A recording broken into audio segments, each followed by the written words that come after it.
Sebuah drone Rusia melihat beberapa kendaraan angkatan bersenjata Ukraina di sekitar hutan di wilayah Kursk.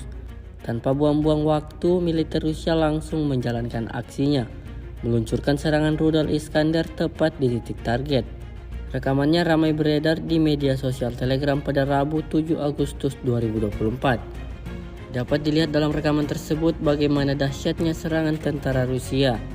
Prajurit manapun yang berada di sekitar lokasi ledakan akan terbunuh atau terluka. Hingga video ini beredar, beragam komentar dituliskan warganet.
Download Tribun X sekarang, menghadirkan lokal menjadi Indonesia.